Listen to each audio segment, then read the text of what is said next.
যদি আফগানিস্তান আগামী 10 বছর এভাবেই অর্থনীতি চালাতে পারে, এখন তাদের যে অবস্থা, আগামী 10 বছর যদি আর নতুন করে যুদ্ধ বিগ্রহ না হয় এবং তারা যদি এভাবেই আরো 10 বছর তাদের ডাবল কারেন্সির অর্থনীতি চালাতে পারে, সুদহীন জাকাত ভিত্তিক ইসলামিক, আমাদের বিশ্বাস আগামী 10 বছরে দেখবেন তারা মার্কিন ডলারের উপরে আধিপত্য বিস্তার করেছে ইনশাআল্লাহ। যে পেপার মানি আপনার পকেটে, আমার পকেটে যেটা আছে আপনার পকেটেও সেটাই আছে, এর ভিতরেও সুদ আছে। ইলেকট্রনিক মানি যেগুলো আমরা ইউজ করতেছি এগুলোর ভিতরেও সুদ আছে, অল্প হোক আর বেশি হোক। এর সামনে আসবে বিটকয়েন, ওইটার মধ্যে সুদের ভিতর উপর সুদ, তার উপর আসতেছে একটা সিস্টেম যেটা অলরেডি কয়েকটা কান্ট্রিতে অ্যাপ্লাই হয়ে গেছে, চায়নায়, উত্তর কোরিয়া, দক্ষিণ কোরিয়া ইত্যাদি কান্ট্রিতে। এটা হলো ক্যাশলেস সোসাইটি, মানে কোনো ক্যাশই থাকবে না সোসাইটির মধ্যে, ডিজিট থাকবে, খালি ডিজিট। মানে আপনি বলতে পারবেন না যে আমার 1 লক্ষ টাকা আছে, যদি বলি 1 লক্ষ টাকা আছে, টাকাটা আমার হাতে দেন দেখি, আপনি হাতে দিতে পারবেন না, দেওয়ার মতো কিছু নাই। ওইটা আপনার ডিজিটে থাকবে, নাম্বারে, ফিগারে, 1 লাখ, এটা ফিগার। ইতিহাসে এমন কোনো কারেন্সি আসে নাই যেটা ধরাও যায় না, ছোঁয়াও যায় না, পকেটেও রাখা যায় না। এটা আসতেছে সামনে। দুনিয়াতে মানুষ আল্লাহ পাকের বিধান মানে না, পুরো মহাবিশ্ব মানে। বুঝতে পারতেছি না? এই দুনিয়াতে এই পুরো মহাবিশ্বের কোটি কোটি গ্যালাক্সি, গ্রহ, নক্ষত্র, তারা, প্রত্যেকটা জায়গায়, মানে এমনকি একটা গাছের পাতাও আল্লাহ পাকের হুকুম ছাড়া, তাসবিহ ছাড়া চলে না। শুধু মানুষ হতভাগা একটা প্রাণী যে আল্লাহর জমিনে থেকে, আল্লাহর খেয়ে, আল্লাহর পরে, আল্লাহর বাতাস থেকে শ্বাস নিয়ে, আল্লাহর দেওয়া পানি পান করে, আল্লাহ পাকের দেওয়া অর্থ, সম্পদ, রিজিক, স্ত্রী, সন্তান সব ভোগ করে আল্লাহরই জমিনে আল্লাহ বিরোধী আইন চালু করে দিয়েছে। এই মানুষই একটা হতভাগা প্রাণী আছে। মন খারাপ করেন না, আমার কথা রাগ করেন না, এগুলো বাস্তব। আর আমার দিকে তেড়ে এসে কোনো লাভ নাই, কারণ এটা হচ্ছে অকাট্য সত্য কথা যে আমরা আল্লাহ পাকের জমিনে আল্লাহর খেলাফতের দায়িত্ব পালন করছি না। আমরা আল্লাহ পাকের জমিনে আল্লাহর নিয়ামতগুলো ভোগ করে আল্লাহ বিরোধী অপশক্তির স্বার্থ রক্ষা করছে। না হলে বাংলাদেশের মতো জায়গায় কেউ টেন্ডার চালু করতে পারে? একটা 90% মুসলিমের দেশে কেউ সুদভিত্তিক ব্যাংকিং সিস্টেম চালু করতে পারে, মদের বার চালু করতে পারে, জেনার লাইসেন্স দিতে পারে, পতিতালয় লাইসেন্স প্রাপ্ত হয়, কখনো ওই যে যাত্রা পালাগান, ঢাকঢোল, ডুগি তবলা বাজতেছে, কেউ প্রতিবাদও করতে পারে না। করতে গেলে তাকে বলা হয় সে মৌলবাদী, সে সন্ত্রাসী, সে জঙ্গি, উগ্রবাদী। তো আমরা যদি আল্লাহ পাকের জমিনে আল্লাহর খেয়ে, আল্লাহর পরে, আল্লাহ পাকের সব নিয়ামত ভোগ করে এই যদি হয় আমাদের অবস্থা, তাহলে আমাকে আপনি বলেন যে আল্লাহ পাকের কি বয়ে গেছে যে আমাদের হাতে আল্লাহ পাক এই দুনিয়াতে বিজয় দিবেন? আর কোনো জাতি নাই? পুরো মহাবিশ্বে সবাই আল্লাহর হুকুম মেনে চলে। সূরা বনী ইসরাঈল পড়েন, এমন কোন সৃষ্টি নাই আল্লাহ পাকের যে আল্লাহর তাসবিহ পাঠ করে না। শুধু মানুষই হতভাগা একটা সৃষ্টি। আমরা, আল্লাহ মাফ করেন আমাদেরকে, নামাজও পড়ে না। কি করে না? 5 বার দিনে বলা হচ্ছে হাইয়া আলাস সালাহ, হাইয়া আলাল ফালাহ, সাফল্যের জন্য আসো, সালাতের জন্য আসো, কল্যাণের জন্য আসো। কানে ঢুকে না, যায় না নামাজ পড়তে। কোরআন, ওই যে বললাম, বাসায়, সবার বাসায় কোরআন আছে। এমন কোন ব্যক্তি আছেন আপনারা যে আপনাদের বাসায় কোরআন নাই? প্রত্যেকের বাসায় আছে, এমনকি আপনার ফোনের মধ্যে অ্যাপসে আছে, খুলে দেখার সময় নাই।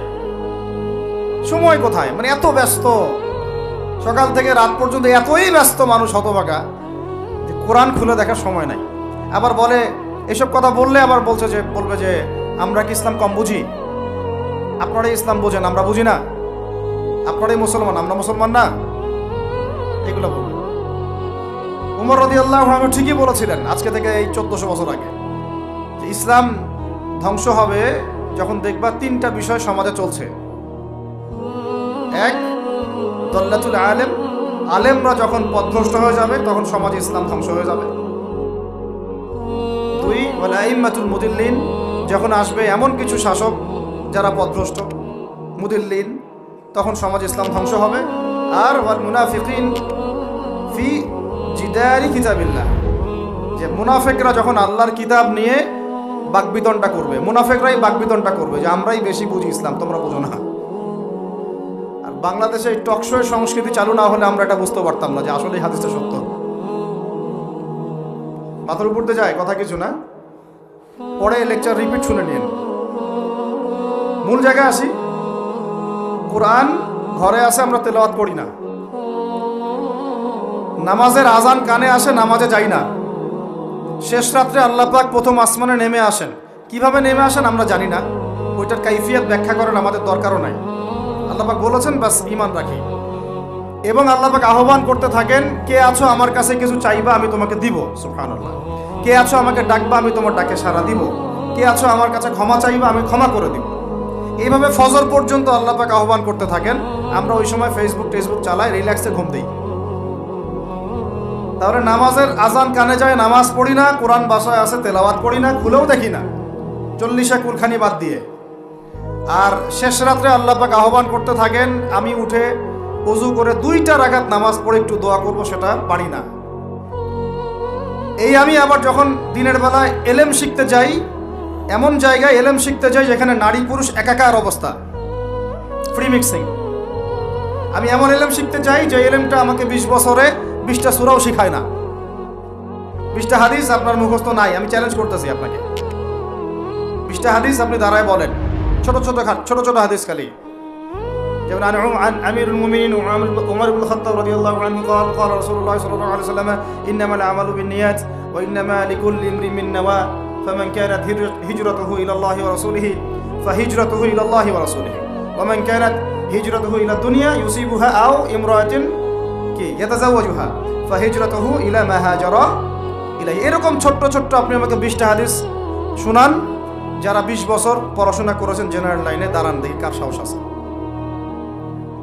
এই হচ্ছে আপনাদের শিক্ষার অবস্থা। তারপরে আপনি আবার যখন চাকরি ক্ষেত্রে যান, ঘুষ ছাড়া আপনার চাকরি হচ্ছে না। এই হলো অর্থনৈতিক জীবনের অবস্থা। আবার চাকরি, ব্যবসা, বাণিজ্য যাই করছেন, এর মধ্যে ম্যান্ডেটরি মাস্ট বি সুদ আছে। কি আছে?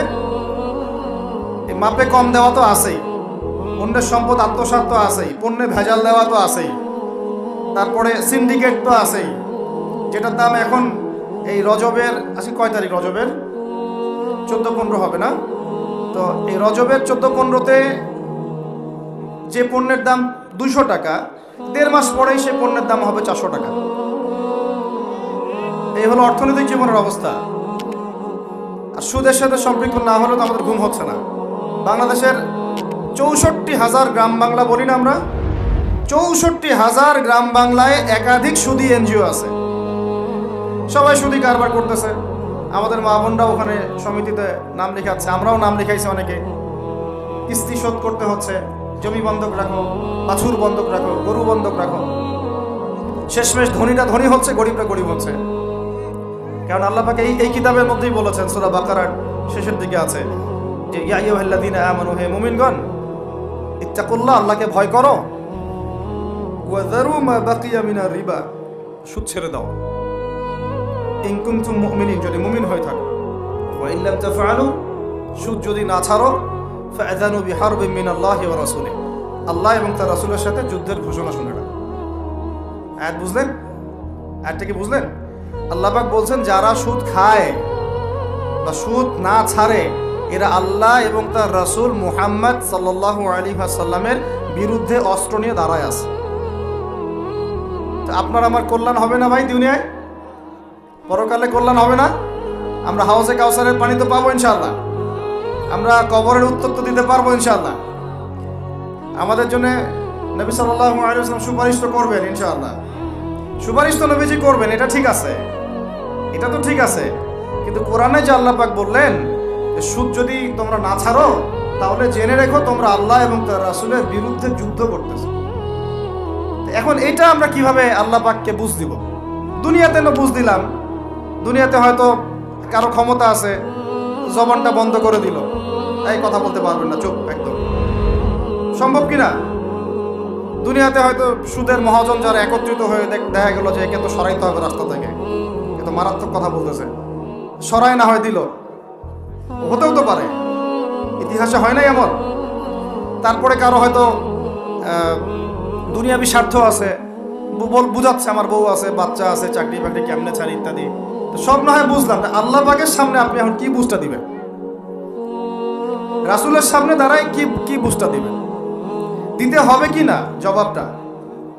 আজ হোক আর কাল হোক দিতে হবে কি না? পরকালে যেতে হবে তো নাকি?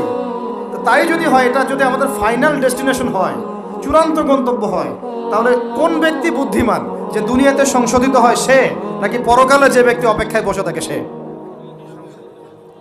এখন এই সংশোধনের দিকে যদি আমরা দাওয়াত দিই, আমরা কি মৌলবাদী হয়ে যাব? সমাজের শত্রু হয়ে যাব? দেশ ও জাতির শত্রু হয়ে যাব? সুদী কারবার ছাড়া অর্থনৈতিক বিষয় কি চালানো সম্ভব না? হ্যাঁ, যখন এই সুদী ব্যাংকিং সিস্টেম ওয়ার্ল্ড ব্যাংকেরটা তো 1995-এর দিকে আসছে। তারও আগে ছিল ওই যে ব্রিটেনের দি ব্যাংক অফ ব্রিটেন, যেটা প্রথমের দিকে আর কি। ও সারা বিশ্বকে শাসন করতে এক সময়। তার আগে করেছে জার্মানি, তারপরেও আসছে ও। এই পশ্চিমাদের দৌরত্ব ফরাসি বিপ্লবের পরে। তো ওয়ার্ল্ড ব্যাংক আসছে 1995-এর দিকে, 45-এর পরে। এর আগে মুসলমানরা বিশ্ব শাসন করে নাই? 4 খলিফা করেন নাই? উমাইয়ারা, আব্বাসীয়রা, ফাতেমেরা, মুঘলরা, তুর্কিরা, উসমানীয়রা, তারা কি বিশ্ব শাসন করে নাই? তখন কি সুদ দিয়ে পুরো বিশ্বের অর্থনীতি পরিচালিত হয়েছে? বিকল্প কোনো ব্যবস্থা কি কোরআন এবং হাদিসে নাই? তো যদি সেটা থাকে, আর আমরা যদি এটাকে পাশ কাটায় যাই, গিয়ে পশ্চিমাদের এই অর্থনীতি যদি আমরা গ্রহণ করি, সেভাবে জীবনযাপন করতে থাকি, তো আল্লাহর সামনে কি ভাই আমাদেরকে দাঁড়াতে হবে না? আল্লাহ পাক আমাদের সবাইকে যেন কথাগুলো মন দিয়ে বোঝার তৌফিক দান করে। এখন যদি পুরো সিস্টেমটা আমরা চেঞ্জ করতে না পারি, ওই ক্ষমতা আমাদের নাই মনে করেন, ব্যক্তি জীবন থেকে সুদ দূর করা যাবে না? আমাকে কি রাষ্ট্র প্রশাসন একদম সুদ না খাইলে অ্যারেস্ট করে নিয়ে যাবে? আমি যদি বলি আমি সুদ খাবো না, সুদভিত্তিক ব্যাংকিং সিস্টেমে আমি ডিলিংস করবো না, অ্যাকাউন্ট থাকতে পারে আপনার, কিন্তু আপনি ডিলিংস করতেছেন না, ঠিক আছে? সুদের টাকা যদি আসেও ওটা আপনি ছেড়ে নিচ্ছেন না, এবং সুদি এনজিও কারবার এগুলোর সাথে আপনি যুক্ত হচ্ছেন না, তো আপনাকে কি অ্যারেস্ট করে নিয়ে যাওয়া হবে জেলখানায়? কেন খাচ্ছিস না বলেন, নিয়ে যাওয়া হবে? এখনো ওই রকম দুঃসাহস দেখানোর মতো লোক বাংলাদেশে আসে নাই যে আপনি সুদ না খাইলে আপনাকে জোর করে ধরে নিয়ে যাবে। আচ্ছা, এরকম কেউ কখনো করবে না তারা এই কাজটা, ইনশাআল্লাহ। আর যদি করে তাহলে তো আল্লাহর গজব নেমে আসবে। তো এখন তাহলে সুদ খাচ্ছে কে? আপনি, আমি নিজেই। কে খাচ্ছে তাহলে? আমরা নিজেরাই খাচ্ছি। হয় আমি খাচ্ছি, না হলে আপনি খাচ্ছেন, না হলে আপনার স্ত্রী খাচ্ছে, না হলে আপনার বাবা খাচ্ছে। অতএব সুদের মধ্য দিয়ে আমরা আল্লাহ এবং তার রাসূলের সাথে সরাসরি যুদ্ধ করতেছি। বদরের যুদ্ধে কি আবু জাহেলরা পরাজিত হয় নাই? উহুদের যুদ্ধে, খন্দকের যুদ্ধে, মুতা, ইয়ারমুকে, এই শতাব্দীর পর শতাব্দী আল্লাহ এবং তার রাসূলের বিরুদ্ধে যারা দাঁড়াইছে, তারা কি কখনো টিকতে পারছে?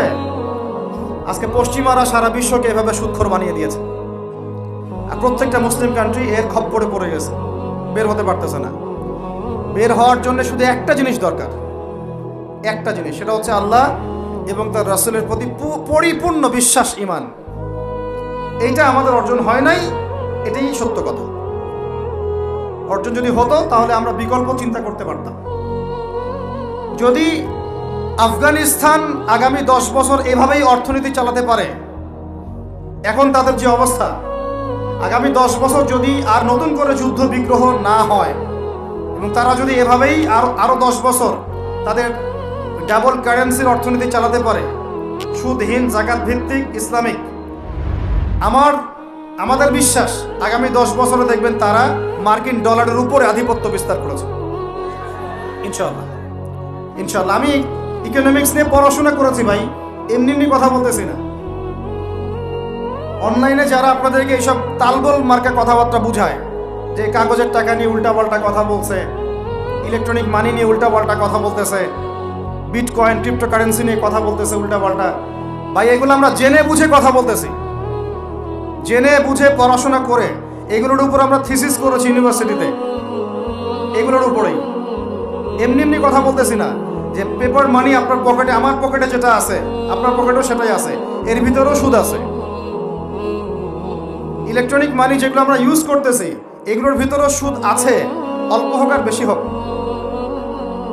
সামনে আসবে বিটকয়েন, ওইটার মধ্যে সুদের ভিতর উপর সুদ, তার উপর আসতেছে একটা সিস্টেম যেটা অলরেডি কয়েকটা কান্ট্রিতে অ্যাপ্লাই হয়ে গেছে, চায়নায়, উত্তর কোরিয়া, দক্ষিণ কোরিয়া ইত্যাদি কান্ট্রিতে।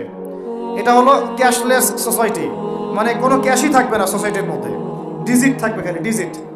মানে আপনি বলতে পারবেন না যে আমার 1 লক্ষ টাকা আছে, যদি বলি 1 লক্ষ টাকা আছে, টাকাটা আমার হাতে দেন দেখি, আপনি হাতে দিতে পারবেন না, দেওয়ার মতো কিছু নাই।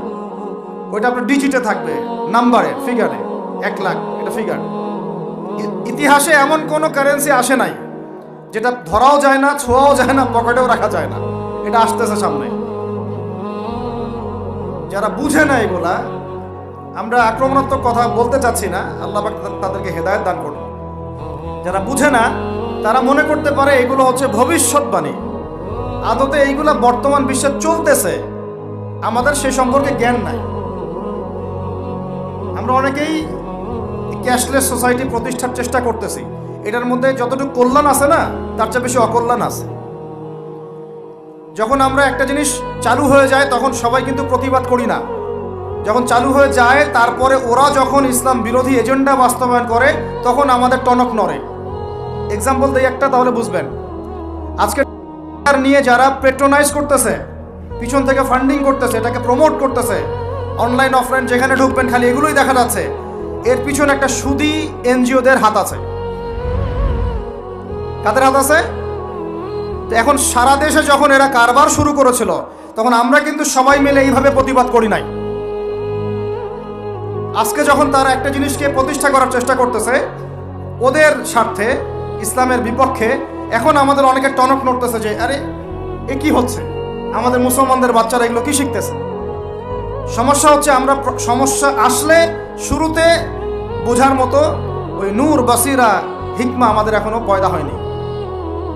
শেষে গিয়ে একদম কুলে, কি বলে ওটাকে, মাঝপথে গিয়ে যখন দড়িয়ে যখন নৌকা ডোবা শুরু করে তখন আমাদের হুঁশ ফিরে আরে কি হচ্ছে। তো আল্লাহ পাক আমাদেরকে বিজয় দিবেন এটা প্রতিশ্রুতি দিয়েছেন।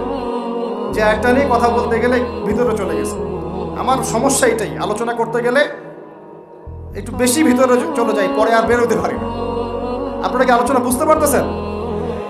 আল্লাহ পাক আমাদেরকে প্রতিশ্রুতি দিয়েছেন যে তোমরা দুশ্চিন্তাগ্রস্ত হয়েও না, তোমরা টেনশন করো না, ভয় পেও না, হীনবল হয়েও না, আনতুমুল আ'লাউনা, তোমরাই বিজয়ী হবে এই দুনিয়াতে এবং আখিরাতে, তোমরাই বিজয়ী হবে ইন কুনতুম মুমিনিন, যদি প্রকৃতপক্ষে মুমিন হয়ে থাকো। আমাকে বলেন, যারা আজান শুনেও নামাজে যায় না এরা কি মুমিন? বলেন। আপনি মনে করছেন আমি জুমার নামাজ তো পড়ি, ঈদের নামাজ তো পড়ি। এমনও হতভাগা মানুষ আছে পৃথিবীতে যাদের নামাজ প্রথমবার তারা নামাজ পড়ে জানাজার নামাজ, আছে না ভাই? আল্লাহ পাক আমাদের সবাইকে 5 ওয়াক্ত নামাজি হওয়ার তৌফিক দান করেন, এবং কাজা নামাজ অনেকের আছে, আল্লাহ পাক সেগুলো আদায় করার তৌফিক দান করেন। আপনারা যখন হজ উমরা সফরে যাবেন বেশি বেশি সেখানে নামাজ পড়বেন, কারণ ওখানে 1 রাকাত নামাজ হারাম শরীফে পড়লে 1 লক্ষ রাকাতের নেকি হয়, আর মদিনা মুনাওয়ারায় পড়লে, মানে হারামে পড়লে 1000 নেকি হয়। আর এই দুইটা আমরা খুব ভালো জানি, মিম্বরে আলোচনা হয় খুব, মাশাআল্লাহ, তাই না? তো নসিহত হচ্ছে ওখানে গিয়ে আমরা বেশি বেশি নামাজ পড়বো, নফল নামাজ, ঠিক আছে? কাজা নামাজগুলো হিসেব করে আদায় করার চেষ্টা করবো ইনশাআল্লাহ। তবে হাদিসে আরেকটা জায়গা আছে, ওইটা আমরা ভুলে গেছি। আরো একটা মসজিদ আমাদের আছে ভাই, যেখানে 2 রাকাত নামাজ পড়লে জীবনের সব গুনাহ মাফ হয়ে যায়। ওইটা আমাদের পাঠ্যপুস্তকে নাই, আমাদের চেতনায় নাই, আলোচনায় নাই, মিম্বরে নাই, খুতবায় নাই। সেই মসজিদ কোথায়? ওই মসজিদ কি আমাদের নাই? কি মনে হয় আপনাদের? ওই আল-আকসা কি আমাদের না ওদের? ওইখানে 2 রাকাত নামাজ পড়লে, সফর করে 2 রাকাত নামাজ পড়লে জীবনের সব গুনাহ মাফ হয়ে যাবে। ওইখানে আমরা এখন ঢুকতে পারি না।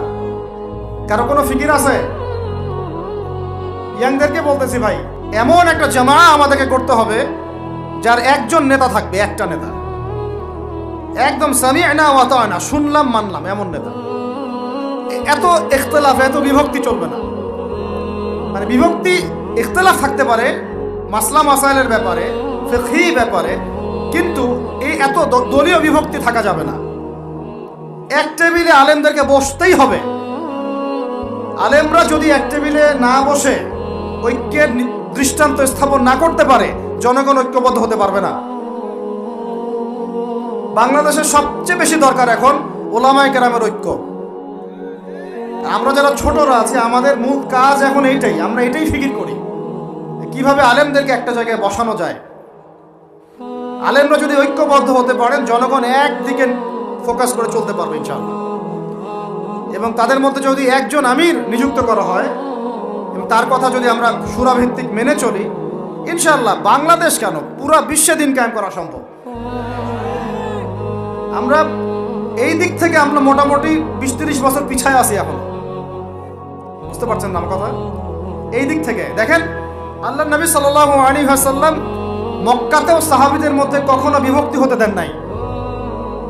একজন নেতা, তার আন্ডারে সব সাহাবীরা বায়াত করে আছেন হাতে হাত রেখে, ব্যাস যা বলবেন তাই। ডানে যাইতে বলে ডাইনে, বামে যাইতে বলে বামে।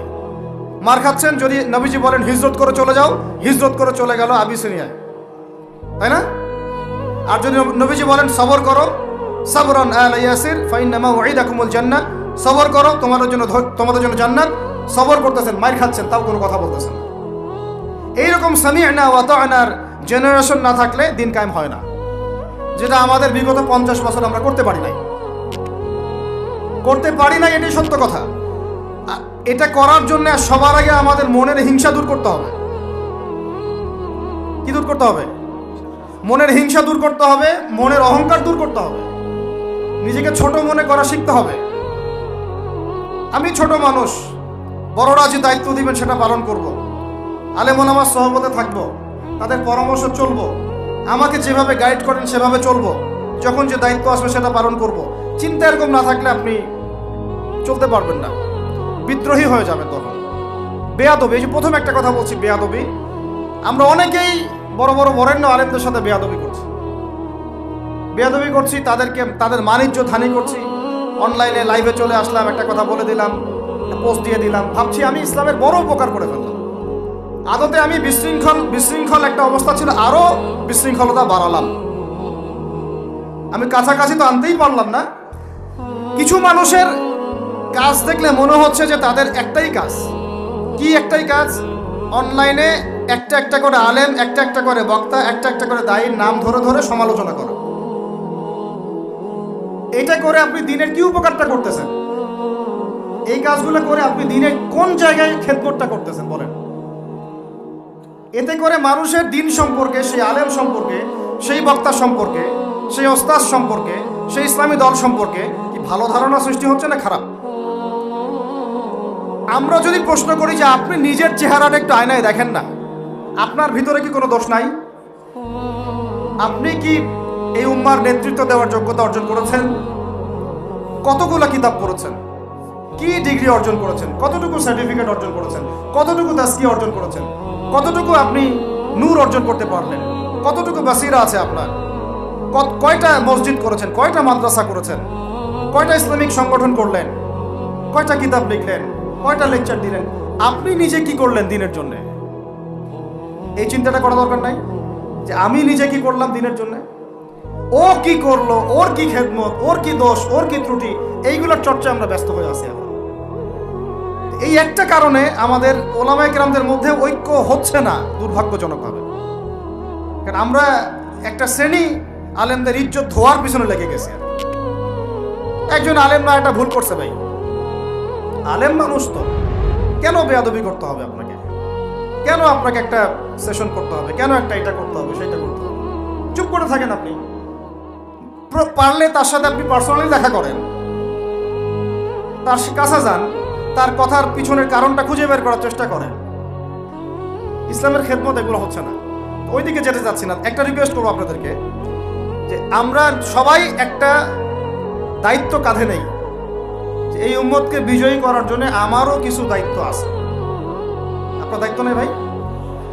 আপনি আয়নার সামনে আজকে রাত্রে দাঁড়ায় অনেস্টলি সততার সাথে দাঁড়াবেন, দাঁড়ায় আপনার চেহারা আয়নায় দেখবেন, দেখে চিন্তা করবেন যে আসলে আমি আজ পর্যন্ত এই উম্মাকে কি দিয়েছি। কি বললাম ভাই? আয়নার সামনে দাঁড়ায় কি বলবেন? আমি আদনান, আমি আব্দুর রহমান, আমি আব্দুর রহিম, আমি অমুক, আমি তমুক, আমি ইসলামকে, উম্মাকে, আল্লাহকে, রাসূলকে কি দিয়েছি এই পর্যন্ত। যদি আপনার মনের মধ্যে সততা থাকে, জবাব ওই আয়নার তসবির আপনাকে দিয়ে দিবে। একটা উর্দু শের আছে, চেহারে তো আকসর ধোকা দেতি হ্যায়, সচ তো আইনা বলতি হ্যায়। মানে চেহারা তো বেশিরভাগ সময় ধোকা দেয় মানুষকে, সত্য কথা বলে আয়নার প্রতিবিম্ব। আল্লাহর ওয়াস্তে নিজের আত্মসমালোচনা করি, আমরা উম্মাকে কি দিলাম এটার ফিকির করি।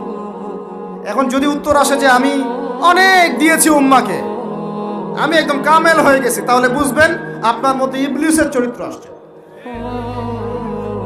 ইবলিসই বলতে পারে যে আমি সবার চেয়ে শ্রেষ্ঠ। ওই যে বলে নাই, আনা খায়রুম মিনহু, আমি আদমের চেয়ে শ্রেষ্ঠ। খলাকতানি মিন নার, আমাকে আগুন দিয়ে সৃষ্টি করেছেন। খলাকতাহু মিন তিন, তাকে মাটি দিয়ে সৃষ্টি করেছেন। এই কেবার যদি চলে আসে, বুঝবেন আপনি ধ্বংস হয়ে গেছেন। ফিরআউন বলেছিল আনা রব্বুকুমুল আ'লা, আমি তোমাদের মহান রব। আর একজন আল্লাহর বান্দা খালি বলবে আল্লাহুম্মা ইজআলনি ফি আইনি সগীরা ওয়াজআলনি ফি আ'য়ুনিন নাসি কাবীরা। আল্লাহ তুমি আমাকে নিজের চোখে ছোট বানায় দাও, আর অন্য মানুষের চোখে আমাকে বড় বানায় দাও। আমিন। তো আত্মসমালোচনা করতে হবে কিনা ভাই? এখন যদি আমার উত্তর আসে যে না, আমি তো আসলে ভাই কিছু করতে পারি নাই, এই টুকটাক কিছু লেকচার দিয়েছি, এতটুকুই, এখনো আমি উম্মাকে ঐক্যবদ্ধ করতে পারি নাই, উলামায়ে কেরামকে এক জায়গায় আনতে পারি নাই, আমি এখনো কোনো ইসলামিক বড় কোনো অ্যাসোসিয়েশন ফর্ম করতে পারলাম না, এখন পর্যন্ত আমি 100টা কিতাব লিখতে পারি নাই, এখনো আমি ইফতা দেওয়ার মতো বা মুফতি হওয়ার মতো যোগ্যতা অর্জন করিনি, এখনো আমার কোরআনের কত জ্ঞান শেখা বাকি, কত আলেমের সোহবতের থেকে নূর নেওয়া বাকি, এখনো কত দূর যাওয়া বাকি। এই চিন্তাগুলো যদি মনের মধ্যে আসে, তখন দেখবেন রাতে আপনার ঘুম হারাম হয়ে গেছে। তখন আপনার প্রচেষ্টা চলবে ইনশাল্লাহ কিভাবে এগুলো আপনি অর্জন করতে পারবেন। ওই গুটি কয়েক মানুষকে দিয়ে দিন কায়েম হবে ইনশাল্লাহ। আমার কথায় রাগ করলেন নাকি? একটু মন খারাপ করলে আল্লাহ পাক ওই ওসিলায় যদি আপনাকে আবার দিনের দিকে নিয়ে আসেন, আমার লেকচার ওয়াজ করা সার্থক। একটু আঘাত পাইলে আমি খুশি হব। সরকার, প্রশাসন, আম জনগণ, আমাদের মা বোন, আপনারা, আমাদের পরের প্রজন্ম, কেউই আমাদের শত্রু না। আমাদের শত্রু বরং আমার বা আমাদের চেয়ে ভালো কোনো বন্ধুই নেই আপনাদের। আমার বা আমাদের চেয়ে ভালো কোনো বন্ধু নাই আপনাদের। যারা আছে এদের ব্যাপারে একটা স্টেটমেন্ট বলে দিই আমি, যে তুঝ জैसा दोस्त हो तो दुश्मन की कोई जरूरत नहीं।